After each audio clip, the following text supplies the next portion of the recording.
हर देश में wild life और एनवायरनमेंट को बचाने के लिए ना जाने कितने अभियान चलाए जाते हैं।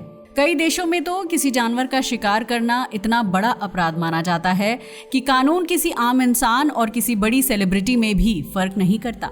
लेकिन क्या आप जानते हैं कि एक ऐसा जानवर भी है जिसे बचाने से ज्यादा रोकने की कोशिश की जाती है। एक ऐसा जानवर जो जहां पहुंचता है वहां फसलें बर्बाद कर सकता है, खेतों को खोद कर रख देता है और कई बार पूरे इकोसिस्टम को नुकसान पहुंचा देता है। यही वजह है कि दुनिया भर की गवर्नमेंट्स हर साल इसे कंट्रोल करने पर अरबों रुपए खर्च करती हैं, फिर भी इसकी पॉपुलेशन लगातार बढ़ती रहती है।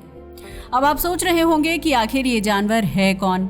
ये जानवर है वाइल्ड बोर यानी जंगली सुअर। दुनिया के कई हिस्सों में इसे सबसे डिस्ट्रक्टिव स्पीशीज में से एक माना जाता है। इसकी ताकत, इसकी संख्या और लगभग हर जगह जिंदा रहने की क्षमता ने इसे एक बड़ी समस्या बना दिया है। लेकिन अब कहानी में आता है एक ऐसा ट्विस्ट जिस पर शायद आपको यकीन ना हो, क्योंकि जिस वाइल्ड बोर को कई लोग नेचर का विलन मानते हैं, वही कुछ जगहों पर नेचर का हीरो भी बन जाता है। जी हाँ, साइंटिस्ट ने पाया है कि कुछ हालात में यही जंगली सुअर मिट्टी को ज्यादा उपजाऊ बनाने, जंगलों में नए पौधों को उगने में मदद करने और यहाँ तक कि कमजोर पड़ चुके फॉरेस्ट को दोबारा जीवित करने में भी अहम भूमिका निभा सकता है। यानी एक ही जानवर कहीं तबाही का कारण बनता है तो कहीं प्रकृति को नया जीवन देने का काम करता है। लेकिन आखिर ऐसा कैसे संभव है? कैसे दुनिया की सबसे डिस्ट्रक्टिव स्पीशीज में गिना जाने वाला वाइल्ड बोर कभी कभी नेचर का सबसे अनोखा हेल्पर बन जाता है? आइए इसकी हैरान कर देने वाली कहानी को डिटेल में समझते हैं। वाइल्ड बोर को धरती की सबसे खतरनाक प्रजातियों में से एक माना जाता है। पता है क्यों? क्योंकि एक तो ये बहुत ज्यादा खाता है और दूसरा, जब इसे खाना नहीं मिलता तो ये जमीन को खोदकर तबाही मचा देता है। इसका सबसे ज्यादा खामियाजा किसानों को भुगतना पड़ता है, क्योंकि ये खेतों में रहकर फसलों को बर्बाद कर देते हैं। इनफैक्ट यूरोप में तो इनकी वजह से कई जगहों पर मिट्टी की क्वालिटी बहुत ज्यादा खराब हो गई है, वहां का बायोमास घट गया है। लेकिन इसके बावजूद ना तो सरकार और ना ही किसान कुछ कर पा रहे हैं। कोई भी बाढ़ इन्हें रोक नहीं पाती, क्योंकि ये मजबूत से मजबूत बाढ़ को भी टकरा कर तोड़ डालते हैं। 2023 में पुर्तगाल में जंगली सुअरों ने एक मक्के के खेत पर धावा बोल दिया था और आप जानकर हैरान रह जाएंगे कि उन्होंने कुछ ही घंटों में 8 मिलियन यूरो का नुकसान कर डाला था। लेकिन पुर्तगाल का ये किस्सा ना तो पहला था और ना ही आखिरी। 2015 से 2021 तक की बात की जाए तो इटली में जंगली सुअरों ने 14 से 18 मिलियन यूरो तक का नुकसान किया था, जिसकी वजह से सरकार सोचने पर मजबूर हो गई थी कि अगर इनकी संख्या पर नियंत्रण नहीं रखा गया तो ये किसी भी देश की खेती को पूरी तरह चौपट कर सकते हैं। ये सब कुछ चल ही रहा था, सभी देश जंगली सुअरों से परेशान थे। लेकिन तभी कहानी में एक ट्विस्ट आ गया और ये ट्विस्ट लेकर आया था ब्रिटेन। दरअसल जब यूरोप के बाकी देश इन्हें रोकने की कोशिश कर रहे थे, वहीं ब्रिटिश साइंटिस्ट ने इन्हें जानबूझकर जंगलों में छोड़ना शुरू कर दिया। क्या? जी हाँ, ब्रिटिश वैज्ञानिकों ने जानबूझकर इन्हें अलग अटेंशन देनी शुरू की। अब सवाल उठता है कि जब ये बाकी दुनिया को तबाह कर रहे हैं तो फिर ब्रिटेन को इससे क्या फायदा हो रहा है? दरअसल ऐसा इसलिए क्योंकि यूरोप एक बड़ी बायोडाइवर्सिटी क्राइसिस से गुजर रहा है। 2013 से 2018 की यूरोपीय रिपोर्ट कहती है कि लगभग केवल 15% इकोसिस्टम्स को ही अच्छी स्थिति में माना जा सकता है, बाकी सभी क्षेत्र खराब हालत में हैं। इसके एक नहीं बल्कि कई सारे कारण हैं। सबसे पहले तो ये कि पशुपालन का तरीका बदल गया है, जिसकी वजह से चारागाह खाली पड़े हैं। साथ ही खाली जमीन पर झाड़ियां और पेड़ उग गए हैं, जिसकी वजह से खुले मैदान खत्म हो गए हैं। और इतना ही नहीं, सन लविंग प्लांट्स और बटरफ्लाई भी खत्म हो गए हैं। और तितलियों के बारे में तो आप जानते ही हैं, ये प्रकृति के सबसे जरूरी पॉलिनेटर्स होती हैं। लेकिन जब तितलियां नहीं होंगी तो परागण यानी पॉलिनेशन रुक जाएगा, और जब परागण रुक जाएगा तो पूरा इकोसिस्टम ठप पड़ जाएगा। तितलियों की संख्या तेजी से घटती जा रही है। 1990 से 2022 के बीच यूरोप में 168 आम पक्षी प्रजातियों की आबादी में औसतन 14% की गिरावट दर्ज की गई है। सबसे ज्यादा असर खुले इलाकों में रहने वाले पक्षियों पर पड़ा, जिनकी संख्या लगभग 40% तक घट गई। वैज्ञानिकों का मानना है कि ये गिरावट सिर्फ पक्षियों तक सीमित नहीं है, बल्कि ये पूरे इकोसिस्टम के लिए एक गंभीर चेतावनी है। यही नहीं, यूरोप और भी बड़े खतरों से जूझ रहा है। अगर यूरोप के जंगलों की बात की जाए तो वो भी बहुत मुश्किल में है, यहाँ लगातार पेड़ों की कटाई चल रही है, कंट्रोल्ड बर्निंग बहुत कम हो रही है और सूखी लकड़ियों के ढेर बढ़ते जा रहे हैं। इन सब ने जंगलों को आग पकड़ने लायक बना दिया है। 2000 से 2009 तक हर साल 1 से 1.2 मिलियन एकड़ जंगल जल जाते थे।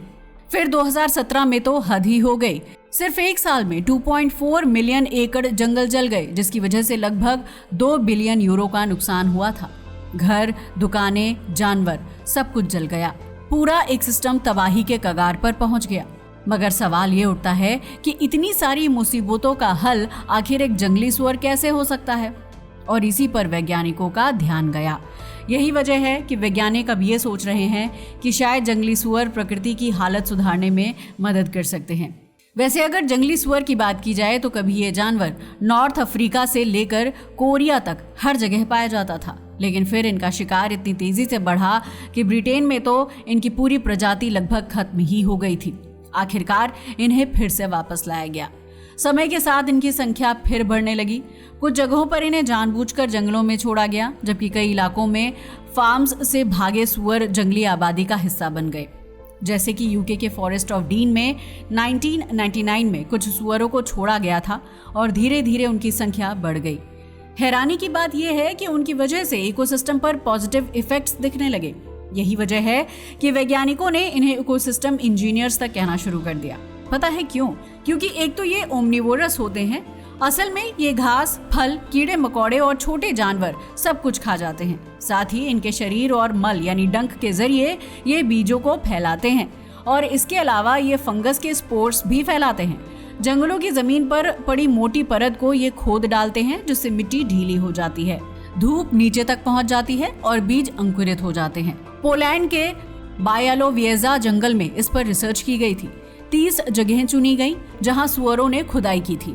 3 साल बाद वहां 10,000 से ज्यादा नए पौधे के अंकुर मिले।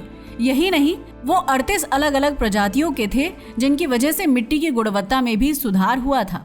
इसके बाद पोलैंड के बायालोविएजा जंगल में एक और रिसर्च की गई। ये वही जगह थी जहां सुअरों ने खुदाई की थी। 3 साल बाद यहाँ 10,000 से ज्यादा नए पौधों के अंकुर मिले, जो 38 विभिन्न प्रजातियों के थे। वैज्ञानिकों ने शैनन विनर इंडेक्स से बायोडायवर्सिटी की जांच की। नतीजा ये निकला कि जहां बोअर ने खुदाई की थी, वहां बायोडायवर्सिटी 1.24 गुना ज्यादा थी, जबकि बिना बोअर वाली जगह पर केवल 0.95 रही। इससे साबित हो गया कि जंगली सुअर वास्तव में असली इकोसिस्टम इंजीनियर्स हैं। ऐसा इसलिए क्योंकि ये मिट्टी में ऑक्सीजन ले आते हैं, जिससे बैक्टीरिया और फंगस सक्रिय हो जाते हैं। मिट्टी बेहतर तरीके से पोषक तत्व यानी न्यूट्रिएंट्स सोख पाती है। पानी का प्रभाव भी बेहतर हो जाता है। सख्त मिट्टी पर जहां पानी बह जाता है, वहीं बोअर द्वारा खोदी गई मिट्टी पानी को अंदर तक सोख लेती है। और हाँ, इनका गोबर भी बहुत काम का होता है। यकीन मानिए, इनमें नाइट्रोजन, फास्फोरस और पोटेशियम शामिल होते हैं और यही तीनों तत्व पौधों की तेज और स्वस्थ वृद्धि के लिए सबसे जरूरी पोषक तत्व माने जाते हैं। अगर जंगली सुअर की बात की जाए तो गर्मियों में ये गड्ढे बनाते हैं, जो बारिश के बाद तालाबों में बदल जाते हैं। इन तालाबों में मेढक और न्यूएंट्स यानी जलस्थलीय छिपकलियां अंडे देने लगती हैं। साथ ही ड्रैगन फ्लाइज भी यहाँ अपने अंडे छोड़ती हैं। पक्षी पानी पीने आते हैं और सूखे के मौसम में यही तालाब जानवरों का सहारा बन जाते हैं। इन्हीं से छोटे छोटे माइक्रो हैबिटेट्स बन जाते हैं, कुछ सूखे और कुछ गीले। यहाँ कीड़े मकोड़े अंडे देते हैं और उनके लार्वा विकसित होते हैं। सबसे खास बात यह है कि यहाँ पर तितलियां भी आ जाती हैं। इटली में ग्लैनविले फ्रिटैलिरी नाम की तितली केवल प्लांटैगो लैंसियोलेटा नाम के पौधे पर अंडे देती है। जब बोअर मिट्टी खोदते हैं तो इस पौधे की टहनियां बिखर जाती हैं, जिससे नए पौधे उगाते हैं। नतीजा ये हुआ कि वहाँ नए पौधे तेजी से उगने लगे, जिससे तितलियों के लिए भोजन और रहने की जगह बढ़ गई। तितलियों की संख्या बढ़ी तो पॉलिनेशन भी ज्यादा होने लगा। दूसरे शब्दों में कहें तो जंगली सुअर अनजाने में तितलियों के संरक्षण की भूमिका निभाने लगते हैं। लेकिन हाँ, अगर ये इकोसिस्टम इंजीनियर कंट्रोल से बाहर हो जाएं तो तबाही भी ला सकते हैं। अमेरिका में कुछ ऐसा ही हुआ था। यूरोपीय सेटलर्स इन्हें शिकार के लिए अमेरिका लेकर गए थे। कुछ पालतू सुअर भाग गए और फिर ये जंगली हो गए। बाद में कुछ वाइल्ड बोअर से इनकी क्रॉस ब्रीडिंग हुई, जिससे आज की नई प्रजाति बनी, जिसे फेरल पिग कहा जाता है। आप जानकर हैरान रह जाएंगे कि अमेरिका में आज उनकी संख्या 6 से 9 मिलियन तक पहुंच चुकी है। ये हर साल खेती को 1.5 बिलियन डॉलर का नुकसान पहुंचाते हैं।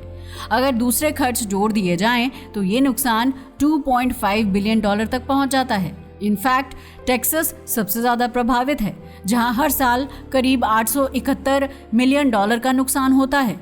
यहाँ तक कि ये शहरों में घुसकर गार्डन, यार्ड और कूड़ेदानों को भी तहस नहस कर देते हैं। आपको 2025 में एल्बा का वो हादसा तो याद ही होगा, जब पुलिस को एक आदमी की लाश मिली थी और जांच में पता चला कि उसे जंगली सुअरों ने मार डाला था।